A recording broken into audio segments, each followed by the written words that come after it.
most of these mental health conditions are functional, and so it's either a communication problem or an area not generating enough or generating too much of a certain brainwave. And there's all sorts, like we've now pinpointed 8 different subtypes of anxiety in the brain. So you have, I won't go into too much detail, but there are 8 types, and you could have some people experiencing severe anxiety might have 6, 7, or all 8 of the subtypes that need to be fixed.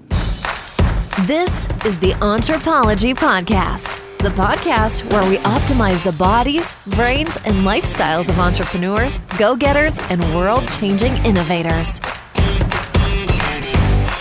Welcome to the Anthropology Podcast. I'm your host, Dr. Megan Walker. As a naturopathic doctor and anthropologist, I optimize the health and performance of badass women working to change the world as entrepreneurs and go-getters. You know, people exactly like you. Your business, body balance, and inner badass, these are the themes we are exploring.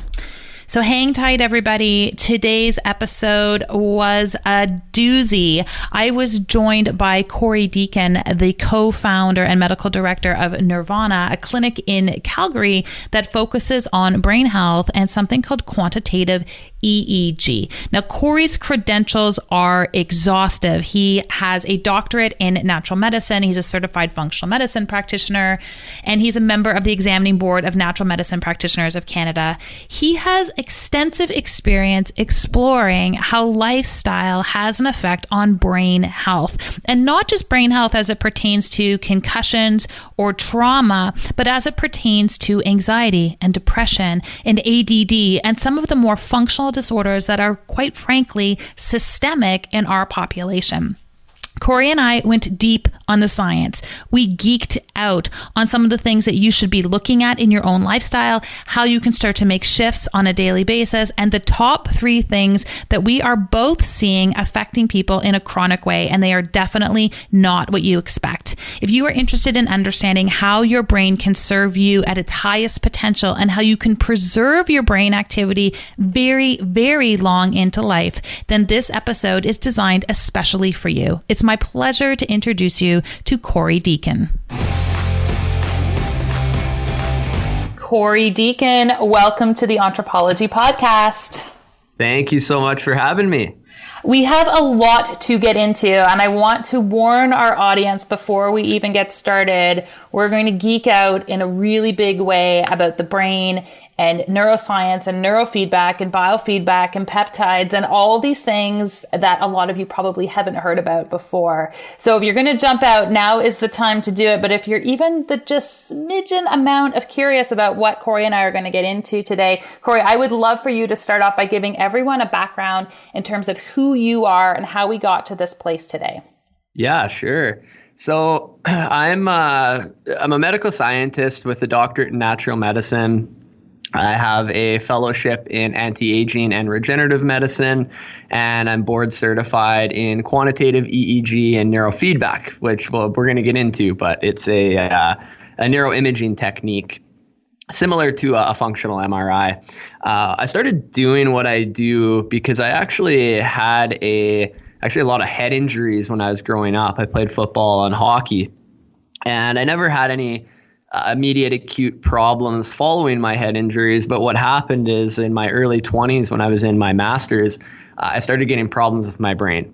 I started getting anxiety. I started getting panic attacks. My cognition didn't work properly. I was always an honors student, and all of a sudden, I couldn't read a sentence without forgetting what I read. So I started really struggling, and I went to doctors, and it was, I wanted to figure out why this was happening. It was scary. I didn't know what was going on.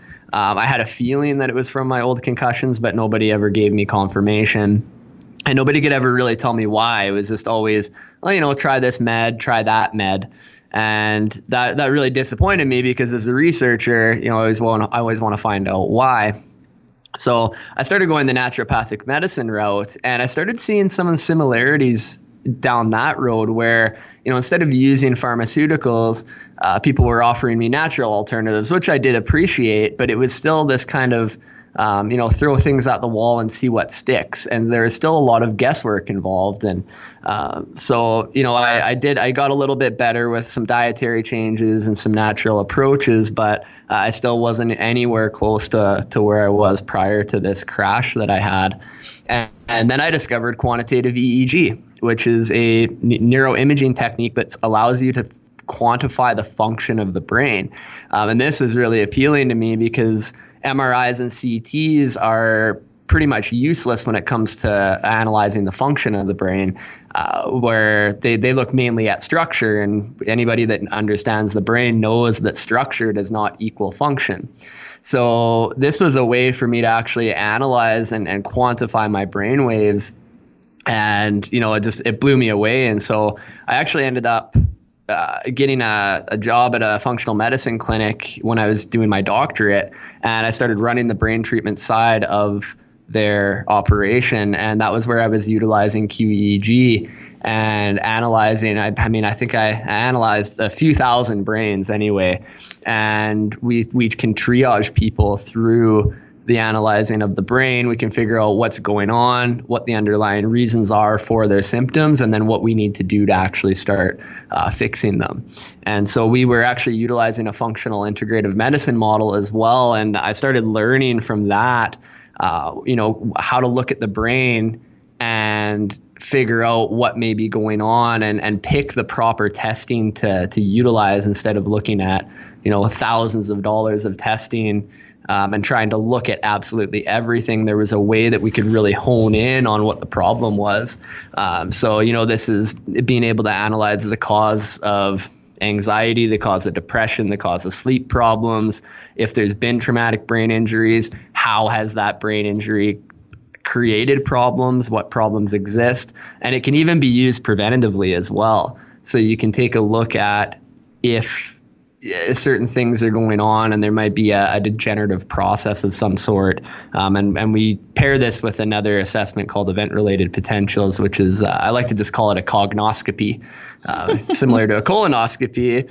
But we look at this cognition because these cognitive markers will start dropping 20 years before a degenerative process becomes clear in the brain. And we can actually do something 20 years prior if we can catch it.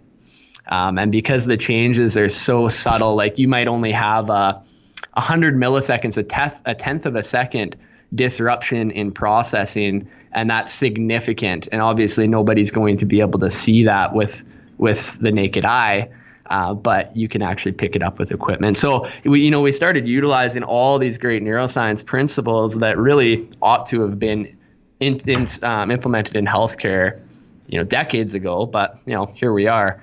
And so I guess that's kind of the long story short as to what got me into what I'm doing. Well, and you highlight this really important thing, which is these are all things that should have been integrated and should be integrated into healthcare. But we're so consumed on at least the public side of the reactionary side of medicine, the downstream, the drowning, it's almost like we just don't have time to also deal with this preventative piece. And this is so critical because I think when we start to look at, quality of life in the last third of life, the last quarter of life, if we have the capacity to access our brain, and then tie that to our physical health, we are opening up a whole new chapter in an unprecedented way. So I kind of want to get into that piece, but can you explain for people a little bit when you're talking about quantitative analysis and you're actually measuring these brain waves, what is it that you are actually looking at? Because when we run some of these tests in our practice, people are like, what are you looking at? Can you tell how smart I am? Are you looking at intelligence? Like what are the things that you're actually measuring and why are they important? Yeah. So what we're measuring specifically is electrical activity in the brain. So the brain is an electrochemical organ, which actually we're starting to learn that several of our organs are this way, which means that it utilizes electricity to function as well as chemistry. And so what we look at is the electrical side of it. Our brain is putting off these waves as it communicates and as it functions, and we can pick them up at the level of the scalp. And now traditionally we've used something called EEG, which is what we'll usually use, and we'll look qualitatively to see if there's seizure activity, paroxysmal activity, encephalopathy, and these different dysfunctional brain patterns. But with the development of quantitative EEG, it's taken us to a whole other level where we can compare this electrical activity to a normative database to see, are you expressing frequencies at too high or too low of levels? How is your brain communicating? What are the networks doing deeper down? Because network function is dependent upon electricity. And so we have these different generators in our brain that generate electricity, and they, for instance, the brainstem generates electricity in a certain frequency called delta. The limbic, or the emotional system of the brain, generates electricity in the form of theta. The thalamus is another area kind of deep down. We call it subcortical, meaning it's below the cortex, or below all the folds that you see in the brain if you've ever seen a brain. And it generates alpha rhythm. And then the outer cortex, which is like the smart or more evolved part of the brain, generates beta, high beta, and gamma waves. And all of these waves are doing something different in the brain. So it's like a very complex car engine is the way I like to look at it, where things are generating and producing energy and communicating with each other. We have another area at the back of our brain called the cerebellum, which is the timing belt that times and orchestrates all the signals that are coming through the brain. And this is usually actually the structure that's disrupted with a traumatic brain injury, or even a subconcussive head injury. So yeah, what we're really assessing are electrical activity, and we're able to get to such fine detail now that we can actually compare to a functional MRI. And this is the production of something called SW Loretta, which was just released about 6 months ago. And it allows us to actually see even how all the different neural tracks, we have all these tracks that run through the brain, and this looks like wiring running through the brain. We can actually assess those and see, are they under-communicating, over-communicating? Are they sending enough information? Is there too much information going one way or another? We had a really interesting example of a young guy who was having auditory hallucinations. And what was happening was there was an area in his brain that's supposed to encode emotional information, and it brings in sensory information like what we're hearing, sounds around us. And there's supposed to be more information flowing into that area from our auditory cortex. What was happening for him was the opposite. It was flowing the opposite way, and it was triggering auditory hallucinations. And we were able to see it on the quantitative EEG. It was incredible. That's amazing. And then once you can see it, you can fix it, which is the concept of neuroplasticity. I love that. And so when we talk about brain health, we've got traditional things that people think of, dementia and Alzheimer's and trauma to the brain. What about these things that, supposedly we can't see, depression and anxiety and some of the things that fall on the spectrum of emotional or psychological conditions or diagnoses? Do you see shifts in terms of the testing that you're doing in those patients and those individuals? Absolutely. That is one thing that quantitative EEG is very sensitive at picking up. So, because again, most of these the functional, what I call functional mental health disorders, anxiety, depression, sleep disorders, ADD, ADHD, autism kind of overlaps with functional and structural problems. But yeah, I mean, most of these mental health conditions are functional, and so it's either a communication problem or an area not generating enough or generating too much of a certain brainwave. And there's all sorts, like we've now pinpointed 8 different subtypes of anxiety in the brain. So you have, I won't go into too much detail, but there are 8 types, and you could have some people experiencing severe anxiety might have 6, 7, or all 8 of the subtypes that need to be fixed. So, there's an inflammatory subtype, There's an immune regulation subtype. There's a metabolic or energy production subtype. There's a frontal lobe asymmetry subtype. There's a trauma subtype. There's a communication or network dysfunction subtype, which typically overlaps with head injury. There's a cerebellar subtype, which is the timing of the signals not being sent properly. And there's a basal ganglia subtype. So there's a lot that can be going on. And so this is why we find it so important to look at this. Everybody who comes to our clinic, whether they have a mental health problem or cancer, get one of these brain maps because it tells us something about how the brain and subsequently the rest of the body might be functioning. So it's really important that we know that we can see, say, for instance, there's an inflammatory subtype. We can see that, and then we know that we can go to work and we're going to get some effect.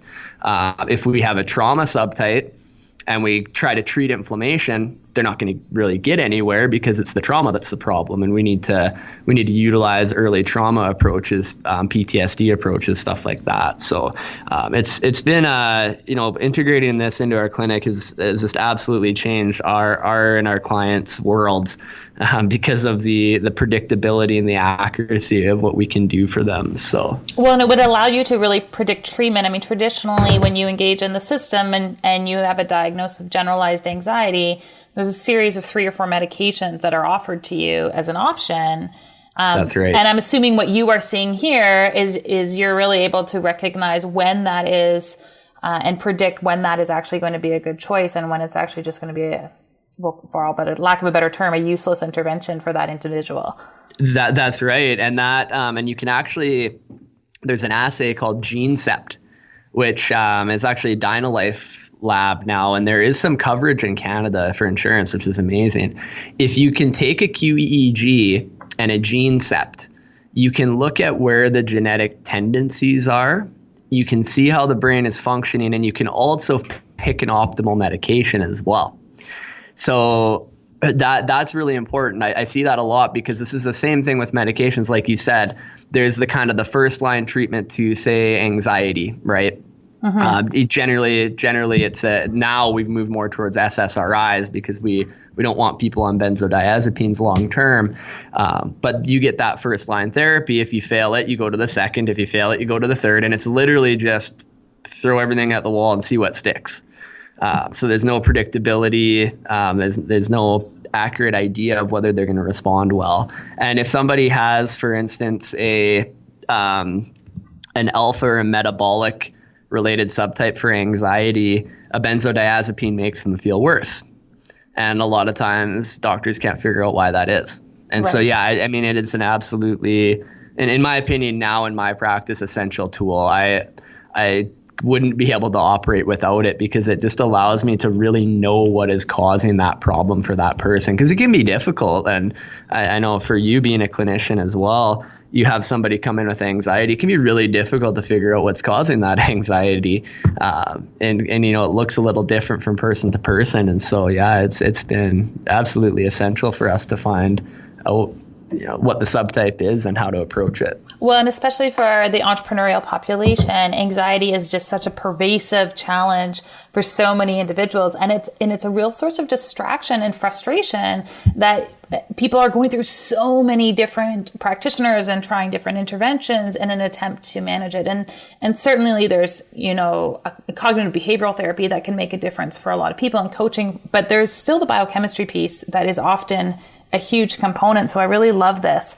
I'm wondering, Corey, too, if you can comment, and we weren't talking about this before, but I just want to throw it at you because there's just so many conversations around it right now. The influence of CBD on the type of analyses that you're doing in the brain. Are you seeing specific or consistent patterns, or does it really depend on the individual? It's highly dependent because the cannabinoid receptor the receptor family is so complex, and it's really interesting the way cannabinoids work in the brain. They actually create presynaptic changes, which basically means that it's almost like they're working in the past in what's called a retrograde way, whereas almost every other neurotransmitter that we have works the other way. where we go, it works postsynaptically, pre to post. So it's really hard to actually track what CBD is doing. Now we know that it has some anti-inflammatory activity. So we'll typically see that come up in a delta rhythm in the brain. We also find that it does affect another rhythm that's the highest rhythm called gamma, which is the integrative frequency.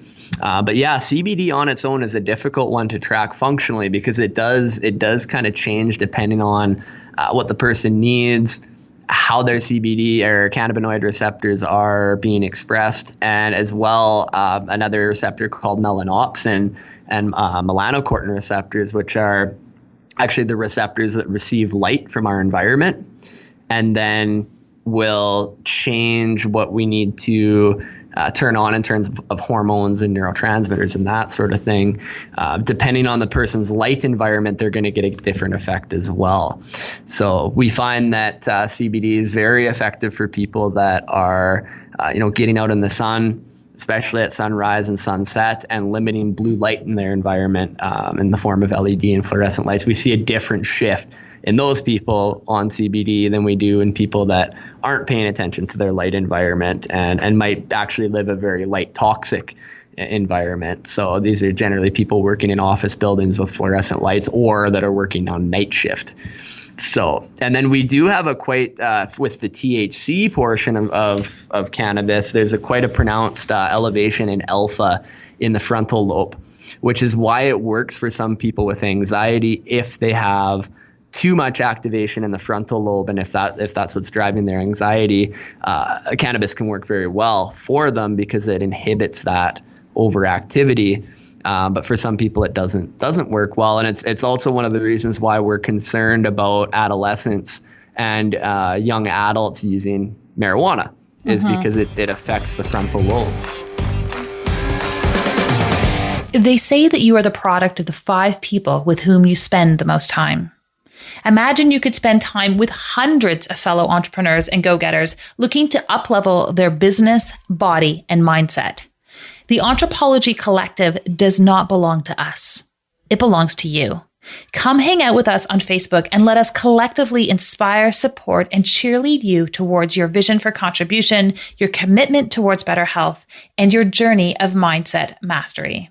We are in this together. We are entrepreneurs by birth, by choice, and by mission. We are the Anthropology Collective. Search for us on Facebook and come join your tribe. It's so interesting too that you mentioned light. We did an episode, I'm going to say probably 20 episodes ago, where we were talking about light toxicity and blue light and red light, and I'll link people up to that in the show notes. But it's not traditionally something that people are talking about. And I feel like there's so many factors with respect to our health that we're kind of like, we just, it's almost like we expect the general population to not get it, so we don't talk about it. But it's so interesting in the research you're doing, right? Where you're like, whoa, Wi-Fi makes a difference and lights make a difference. And there's all these areas where we could be decreasing the burden of stress on the body. And we just don't go there.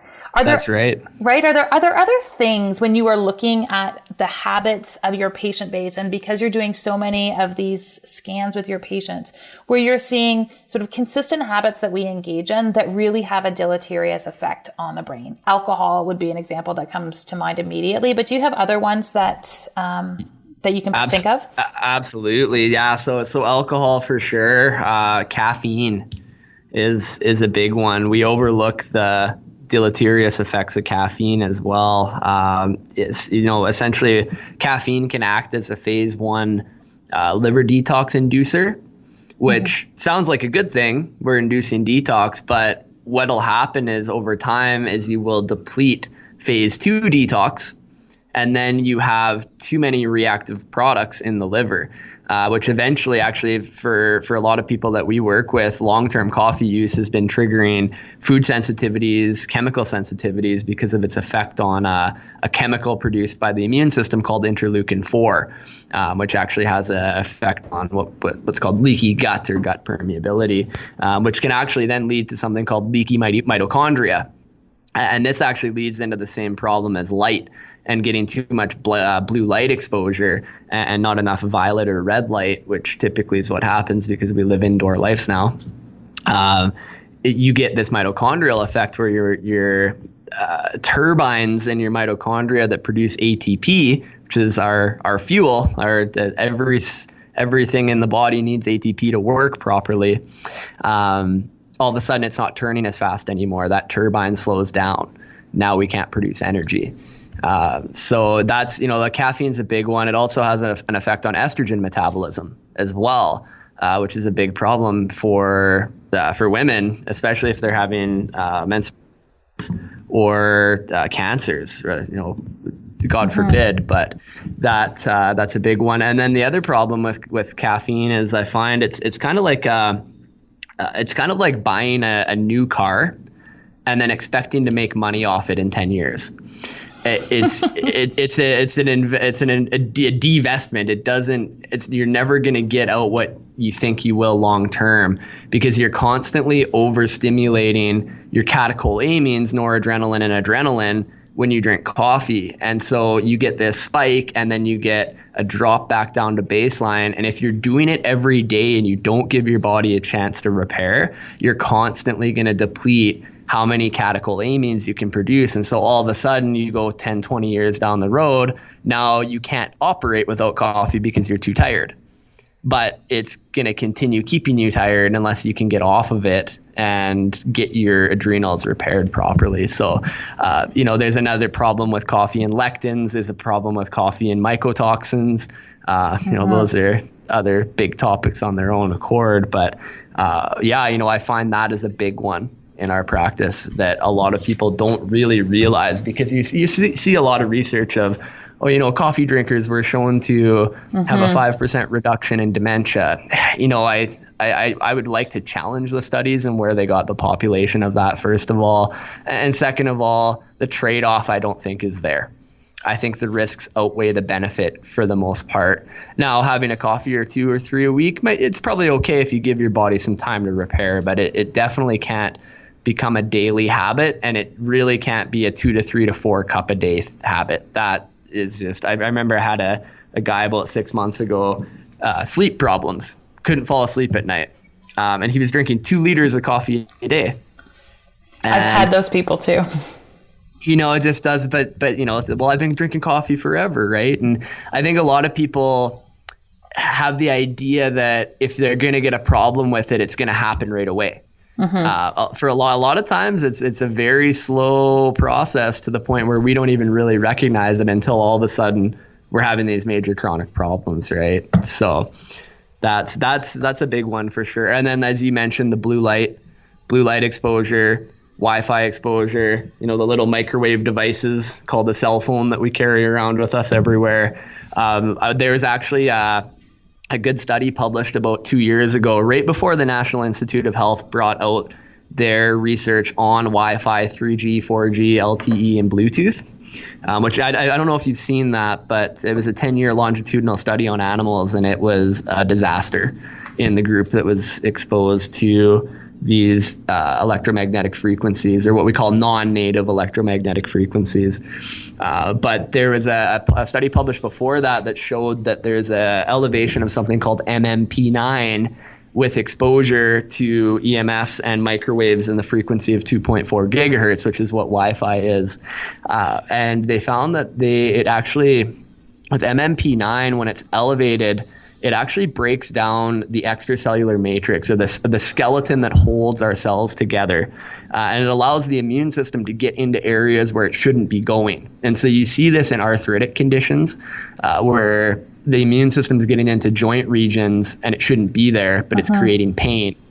You'll see it with almost every degenerative brain disorder as well, where the blood-brain barrier in the astrocytes is broken down because of this MMP9, and now you're getting a flood of molecules into the brain that should not be getting into the brain. Same thing with leaky gut. And so this is a big one, and it just kind of came to my attention probably about a year and a half ago, and it's like you always have these people that for some reason you can't get them better. And we started addressing that. We have a guy in Calgary named Mitch Marchand, who's one of the only guys around doing a true EMF RF assessment of the home, which has just been a godsend. And, we started really paying attention to that and getting these people's light environments worked out. And all of a sudden, boom, they got better. Years of trying to get them fixed. And that was what did it.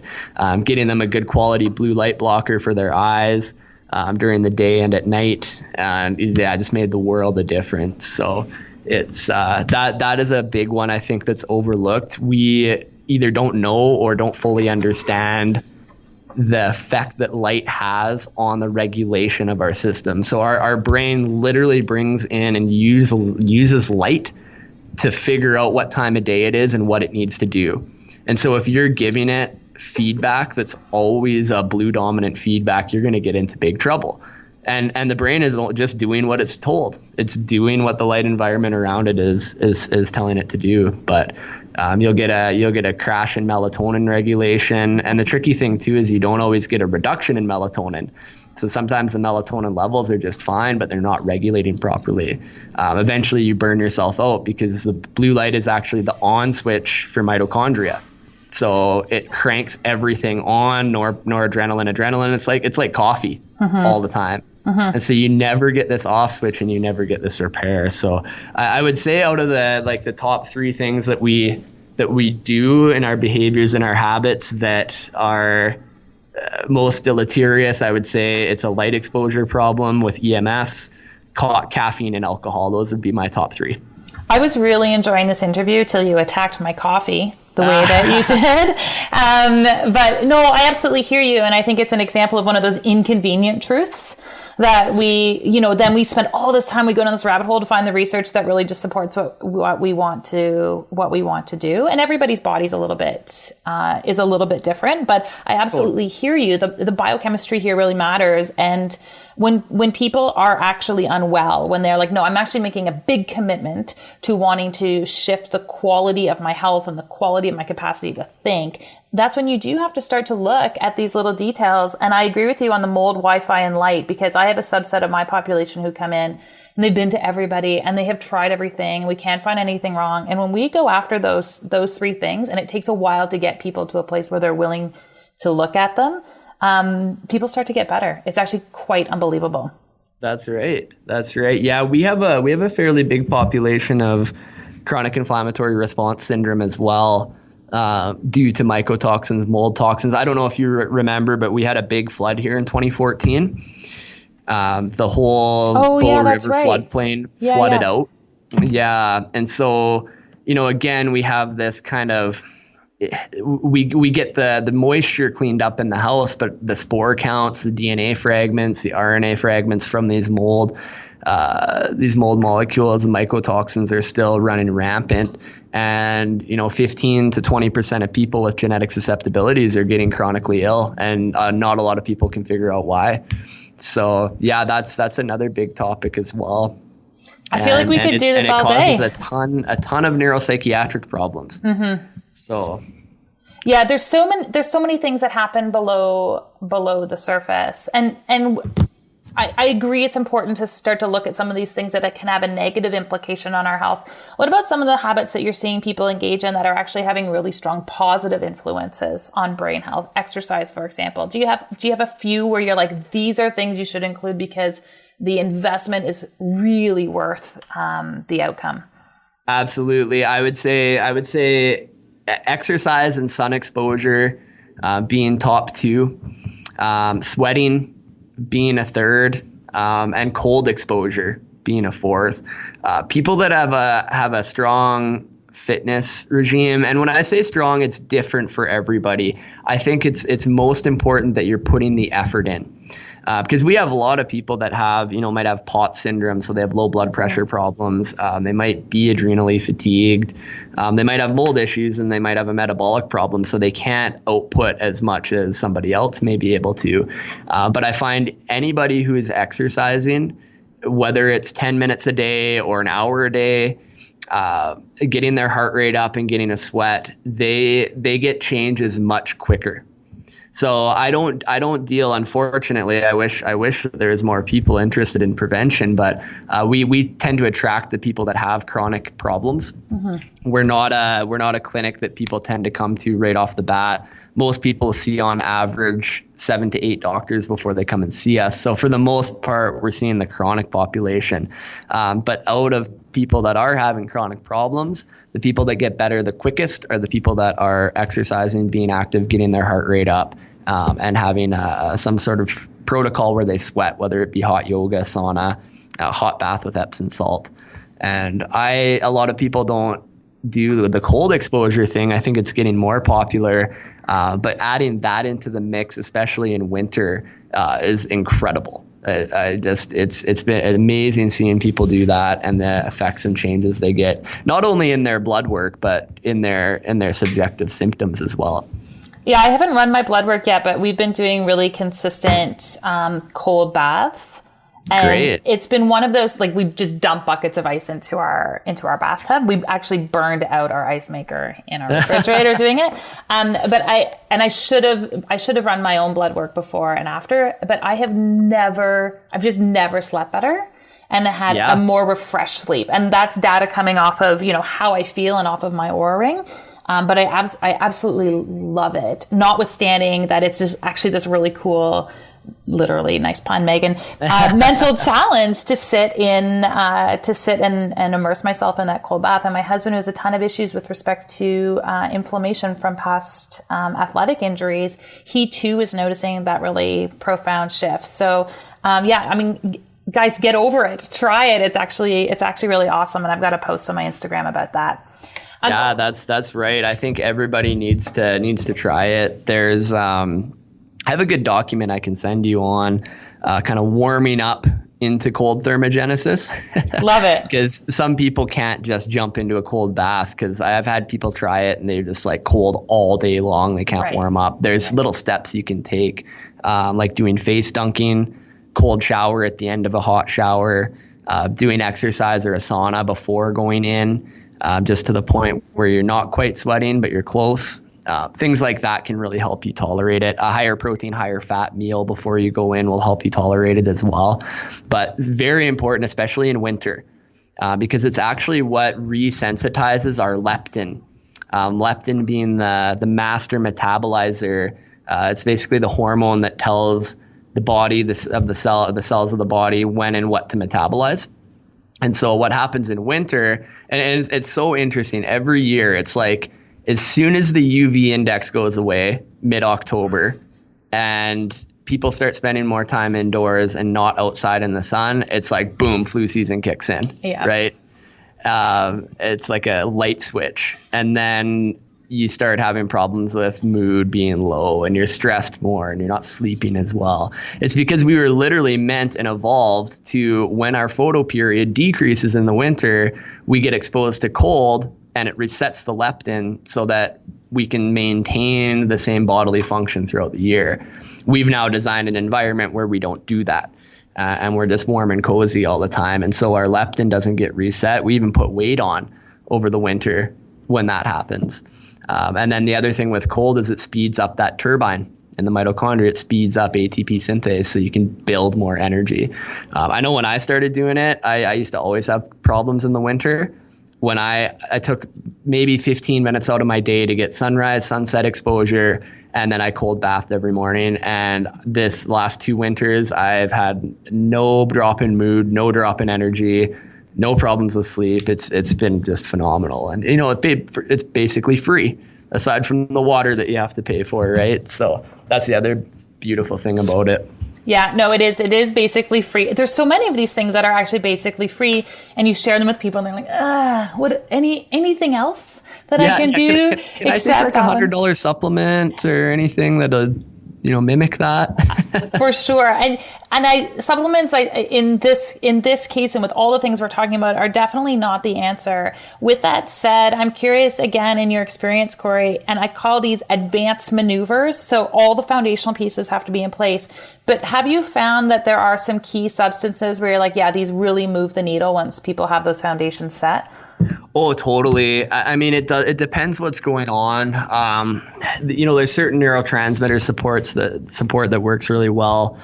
I find when it's needed, hormone replacement and peptides are like insane how fast they move things, just because they're actually giving information to the body on what to do. Though that's really probably been the biggest thing for moving the needle.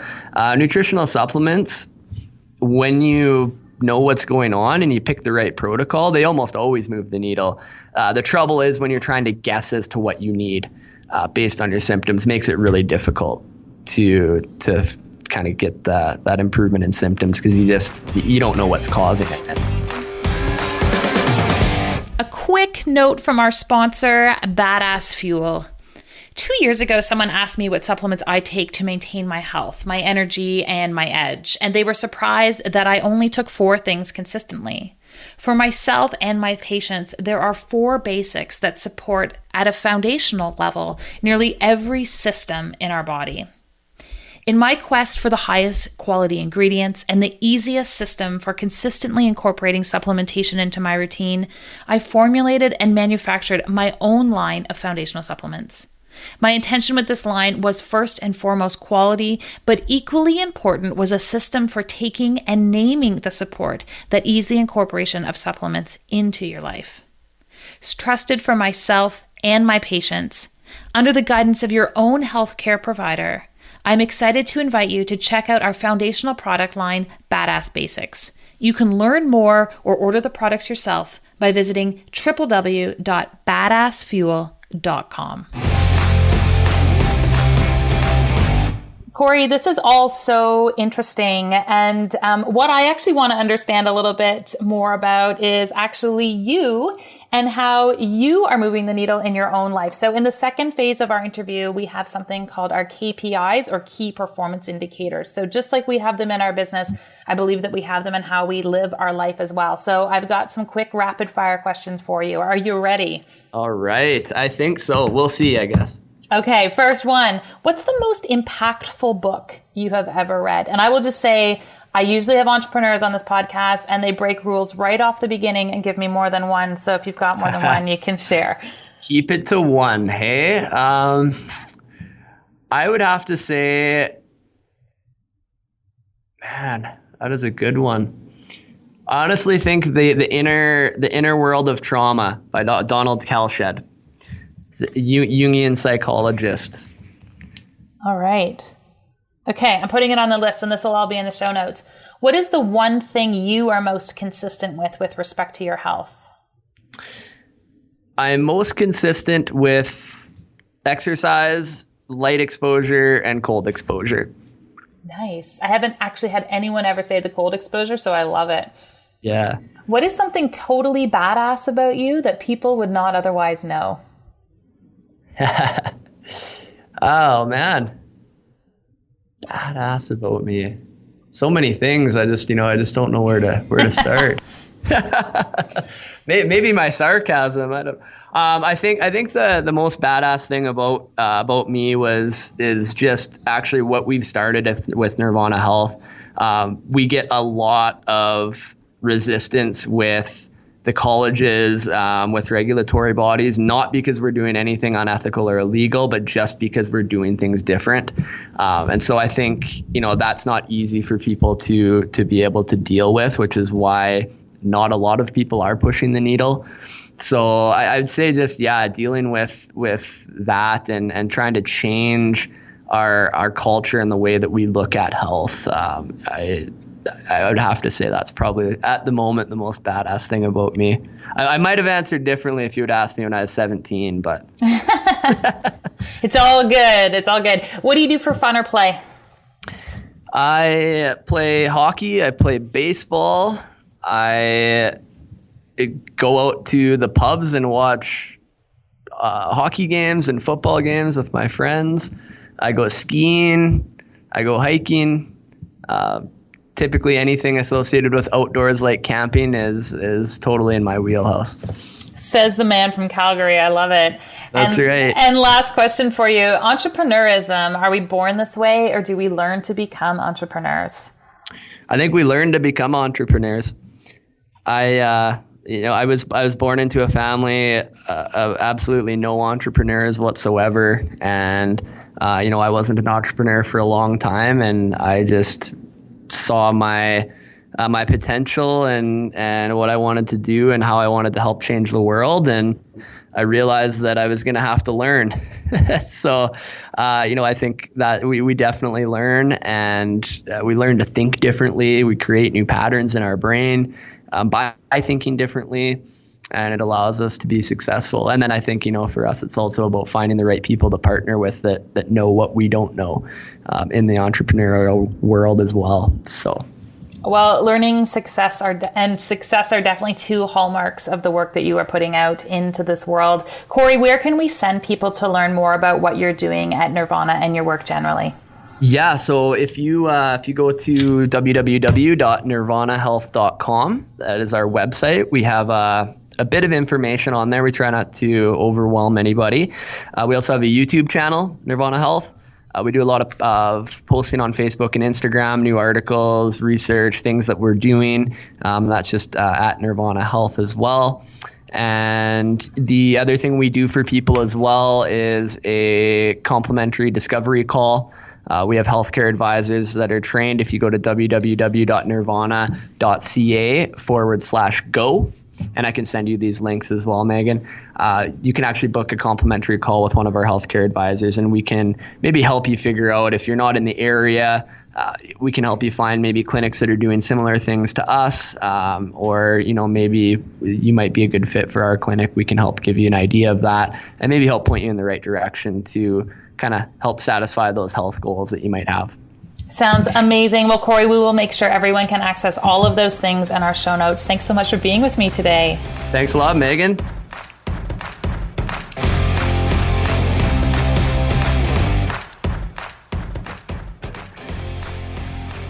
Hey, bosses. If that interview resonated with you, I would love your feedback over on Apple Podcasts.